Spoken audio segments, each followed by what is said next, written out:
que vous allez bien. Aujourd'hui on se retrouve pour une nouvelle vidéo sur ma chaîne. Il va s'agir d'un point de lecture. Je vais vous parler de Inaccessible de Jessica Brody, publié aux éditions Au Diable Vauvert. Je tiens d'ailleurs à remercier la maison d'édition de me faire confiance et de m'avoir envoyé ce livre en partenariat avec ma chaîne YouTube.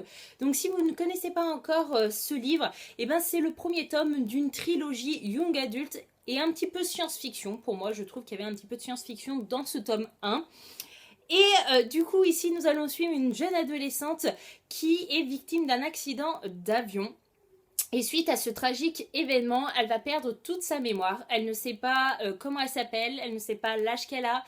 Elle se rappelle de rien concernant le passé. C'est vraiment le néant total pour elle. Certains objets sont totalement inconnus, c'est-à-dire qu'elle ne sait pas ce qu'est un ordinateur, elle ne sait pas ce qu'est Internet. Certains mots sont complètement effacés de sa mémoire. Par exemple, un mot tout bête comme, je sais pas, un livre ou... Oui, ou comme Internet par exemple, quand je viens de le dire, elle ne sait pas ce que c'est, alors que elle a dû forcément y connaître juste avant son accident.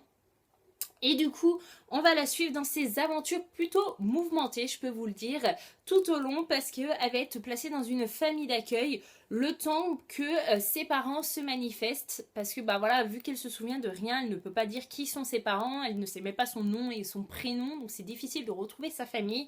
Et donc le temps que ses parents se manifestent, ça va se retrouver dans une famille d'accueil. Et à partir de là, ça va devenir compliqué pour la jeune fille. J'étais super ravie de me lancer dans ce tome 1 parce que oui, je vous le cache pas, il est sorti depuis pas mal de temps et j'en avais entendu parler énormément sur Booktube et sur des blogs littéraires. Ok, oui, j'ai vu des avis très négatifs concernant ce tome 1, mais ça m'a pas empêché de me lancer dans l'aventure de le lire parce que mine de rien, j'ai bien fait parce que j'ai adoré de A à Z. J'ai adoré les personnages, j'ai adoré l'ambiance, j'ai adoré le contexte, j'ai adoré l'intrigue et je trouve que l'intrigue c'est le gros point fort de la trilogie. Après, je parle de la trilogie en général parce que je ne l'ai pas lu, mais je pense que cette intrigue va suivre toute la trilogie. Et voilà, c'est une intrigue qui est très bien ficelée, très bien menée, très bien développée par l'auteur. Et sans cette intrigue, je pense que je me serais ennuyée. Or là, ça n'a pas été le cas. Tout au long de la lecture, on a soif de vérité, on a envie de connaître qui est cette adolescente, quel est son nom, quel est son prénom, pourquoi il y a ci, pourquoi il y a ça.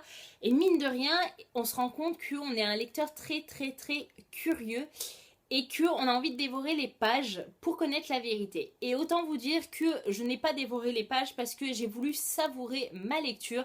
Je me serais écoutée, je pense que j'aurais lu ce livre sur 1 ou 2 jours, je vous le cache pas. Je n'avais pas envie de dévorer les pages parce que c'est tout simplement le genre de lecture que l'on a envie de garder bien au chaud au creux de nos mains. C'est le genre de livre qu'on a envie de prendre le temps de savourer. C'est-à-dire que voilà, j'avais certes envie de lire d'une traite parce que je voulais connaître la vérité, connaître qui était cette adolescente, pourquoi elle a eu ci, pourquoi elle a eu ça, comme je vous l'ai dit tout à l'heure. Mais j'avais envie de savourer cette lecture parce que je passais un agréable moment en compagnie de ce livre et je trouvais ça dommage d'enchaîner et de lire super vite et de passer à côté de quelque chose. Voilà, je dis pas que quand on lit vite, on passe forcément à côté de quelque chose, mais c'est un petit peu le cas pour moi. Quand je lis vite, j'ai l'impression de ne pas savourer à sa juste valeur une histoire ou un roman.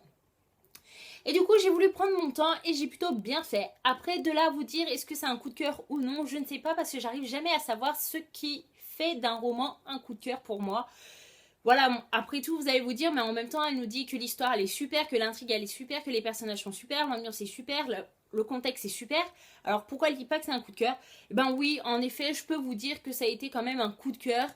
Parce que je pense qu'on est trop exigeant sur les coups de cœur et au final, ce livre, il résume un peu tout ce que j'ai aimé, l'ambiance, tout, voilà, j'ai adoré. Je pense que, comme je vous l'ai dit, je l'aurais lu d'une traite, donc ce roman peut être considéré comme un coup de cœur de l'année 2016.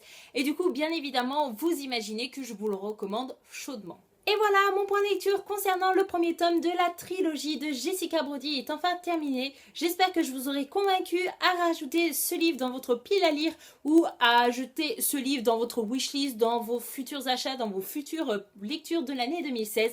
En tout cas, moi je suis super ravie. Je tiens encore à remercier les éditions Au Diable Vauvert de m'avoir fait confiance et de m'avoir permis de découvrir une vraie pépite littéraire. J'ai vraiment hâte de me jeter sur le tome 2. J'espère qu'il sera aussi bon que le tome 1. En tout cas, j'espère que cette vidéo vous aura plu et je vous dis à bientôt dans une prochaine vidéo. Bye bye!